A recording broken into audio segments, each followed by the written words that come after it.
Hello students, बेटा बात करते हैं नए टॉपिक की।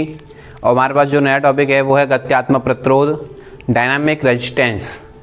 बेटा इससे पहले वीडियो लेक्चर में हमने ओमीय अनोमीय प्रतिरोध पढ़े तथा ओमीय चालक अनोमीय चालक क्या होते हैं ये पढ़ा।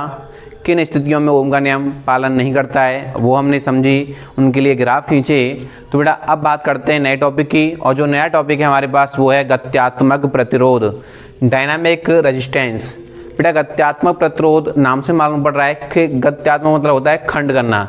कोई भी हमारे पास अनोमीय परपथ है बेटा, कोई भी अनोमीय परपथ है तो उसके किसी खंड का जो प्रतिरोध होगा वो क्या कहलाएगा? गत्यात्मक प्रतिरोध कहलाएगा। तो बेटा इसकी डेफिनेशन क्या बनेगी कि किसी अनोमीय परपथ में किसी खंड के विभवांतर B का सूक्ष्म परिवर्तन डेल्टा V, या कोई खंड है बेटा हमारे पास, कोई परिपथ है अनोमीय और उसका हमने एक खंड ले लिया है और उस खंड के, समझना बेटा बात को, उस खंड के विभवांतर में जो परिवर्तन हो रहा है वो हो रहा है डेल्टा V, और उसमें जो बहने वाली धारा है उसमें जो परिवर्तन आया वो आया डेल्टा I। तो delta B upon delta I के अनुपात को उस अनोमीय परपथ के खंड का गत्यात्मक प्रतिरोध कहा जाता है। क्लियर है बेटा? एक सीधी परिभाषा ये भी बनती है कि जब किसी डायोड में एसी धारा प्रवाहित की जाती है तो डायोड के द्वारा जो प्रतिरोध उत्पन्न किया जाता है उससे हम लोग क्या कहते हैं? गत्यात्मक प्रतिरोध कहते हैं। क्लियर है? जब किसी डायोड में एसी धारा लागू की जाती है या एसी धारा लगाई जाती है तो डायोड के द्वारा प्रस्तुत प्रतिरोध या डायोड के द्वारा उत्पन्न प्रतिरोध को गत्यात्मक प्रतिरोध कहते हैं। देखिए बेटा डेफिनेशन समझते हैं इसको, परिभाषा लिखेंगे बेटा। जब किसी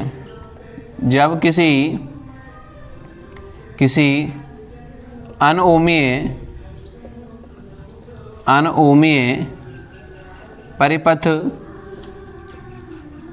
परिपथ के किसी खंड में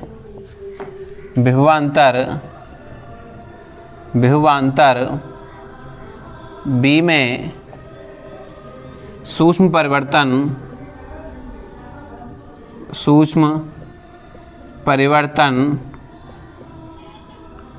परिवर्तन डेल्टा V हो और उस खंड में बहने वाली धारा में परिवर्तन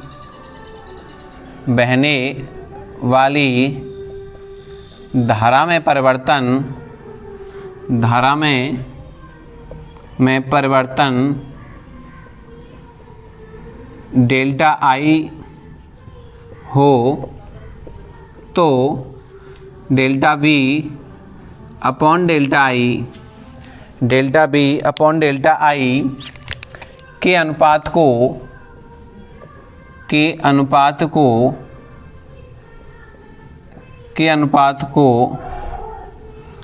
उस खंड का गत्यात्मक प्रतिरोध कहते हैं। गत्यात्मक प्रतिरोध कहते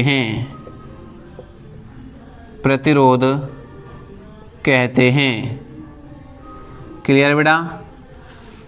तो सीधी सी थोड़ा जो डेफिनेशन है थोड़ी बड़ी हो जाएगी लेकिन सिंपल है बिल्कुल, कि जब किसी अनोमीय परपथ के किसी खंड में विभवांतर B में परिवर्तन डेल्टा V हो और उस खंड में बहने वाली धारा डेल्टा I हो तो delta V upon delta I के अनुपात को उस खंड का या उस अनोमीय परपथ के खंड का गत्यात्मक प्रतिरोध कहा जाता है। तो RF इक्वल टू होता है बेटा हमारे पास delta V upon delta I। तो बेटा ये ग्राफ हमारे पास निकल करके आता है।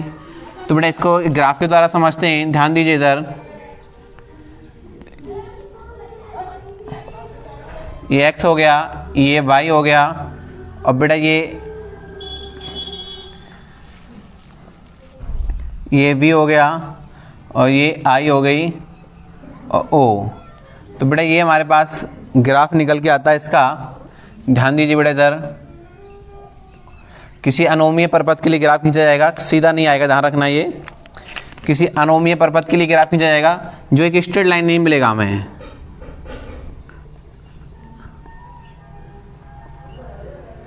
तो बेटा ये ग्राफ हमारे पास निकल के आ गया, थोड़ा सा इसको बड़ा बनाते हैं।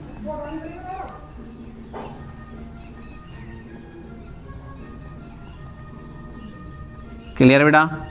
तो ये डेल्टा V हो जाएगा और ये डेल्टा I हो जाएगा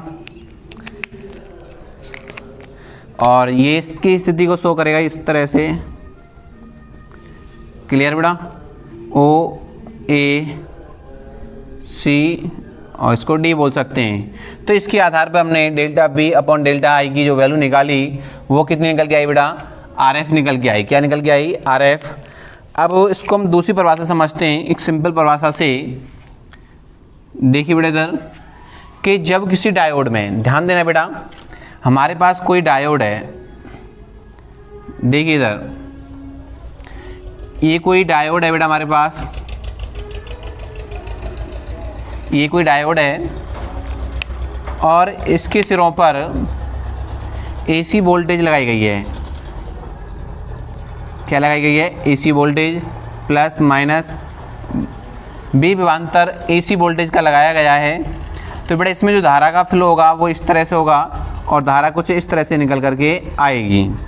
अब बात समझना कि जब इसमें धारा I प्रवाहित होगी तो बेटा कुछ धारा को तो ये कंज्यूम करेगा, तो यहाँ जो धारा निकल के आएगी वो कुछ I डैश निकल के आएगी और ये कुछ यहाँ पर, क्योंकि इसमें जो धारा फ्लो हो रही है वो ये वाली बह रही है, तो इसमें कुछ ना कुछ क्या होगा, अब इसके अंदर भी विभवांतर लगाया जा रहा है तो इसके अंदर विभवांतर का भी क्या होगा? विभवांतर फ्लो होगा। मतलब कुछ ना कुछ विभवांतर में क्या आएगा? परिवर्तन आएगा, विभवांतर के मान में क्या आएगा? बदलाव आएगा। तो वो निकल के आ गया बेटा, सपोज करो डेल्टा B आ गया या B डैश मान लो, तो चेंजिंग आएगी B माइनस B डैश मतलब डेल्टा V, इसको B डैश बोलेंगे आप लोग। क्या बोला? B dash. तो बेटा परिवर्तन जो होगा, जो परिवर्तन आएगा डेल्टा V कितना आएगा बेटा? B माइनस का B डैश और डेल्टा I की जो वैल्यू निकल के आएगी वो I माइनस I डैश निकल करके आएगी। क्लियर है ना? तो ये वैल्यू हमारे पास निकल के आई। तो इसमें जो अनुपात है delta B upon delta I का जो अनुपात है उसको हम लोग क्या कहते हैं? गत्यात्मक प्रतिरोध कहते हैं। क्या कहते हैं? गत्यात्मक प्रतिरोध कहते हैं। तो डेफिनेशन लिखेंगे बेटा इसकी, लिखेंगे जब किसी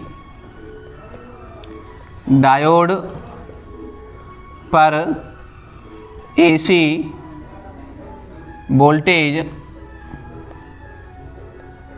वोल्टेज लगाई जाती है तो डायोड के द्वारा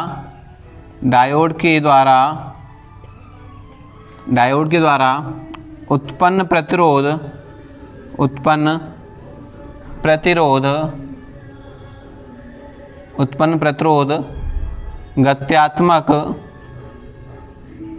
गत्यात्मक प्रतिरोध कहलाता है। गत्यात्मक प्रतिरोध कहलाता है। तो बेटा RF इक्वल टू अगर देखा जाए तो आप देखेंगे यहाँ पर delta V upon delta I, अगर इसको देखें तो B माइनस का B dash upon I minus का I डैश। तो बेटा ये क्या हो गया अपने पास? गत्यात्मक प्रतिरोध हो गया। तो ये इसकी परिभाषा हो गई और ये हमारे पास ग्राफ भी हो गया। तो उम्मीद है बेटा आपकी समझ में आया होगा। मैंने बिल्कुल बेसिक तरीके से समझाया है। दोबारा रिपीट कर रहा हूँ बेटा कि किसी अनोमीय परपथ के लिए, कोई भी अनोमीय परपथ है बेटा, उसका हमने एक खंड लिया और एक खंड में जो विभवांतर के मान में जो परिवर्तन आ रहा है वो डेल्टा V आ रहा है और उसमें धारा के मान में जो परिवर्तन आ रहा है वो डेल्टा I आ रहा है। तो उस खंड के लिए delta V upon delta I का जो अनुपात है क्या कहलाएगा? गत्यात्मक प्रतिरोध कहलाएगा। तो RF equal to dV upon DI। हमने किसी अनोमीय पदार्थ के लिए या चालक के लिए ग्राफ खींचा, उसमें हमने गत्यात्मक प्रतिरोध को निकाला, उसका एक खंड ले लिया हमने AC। क्लियर है बेटा? तो इस तरह से बनाया। दूसरी डेफिनेशन मैंने आपको बताई कि जब किसी डायोड पर AC वोल्टेज आरोपित की जाती है तो डायोड के द्वारा जो प्रतिरोध उत्पन्न किया जाता है उसे हम लोग क्या कहते हैं बेटा, अगत्यात्मक प्रतिरोध कहते हैं। वो मैं डायग्राम द्वारा समझा दिया आपको। तो ये वाली स्थिति बन करके आ गई। तो बेटा thank you for watching video. फिर मिलते हैं अगले वीडियो लेक्चर में नई ऊर्जा के साथ, नए जोश के साथ। Thank you.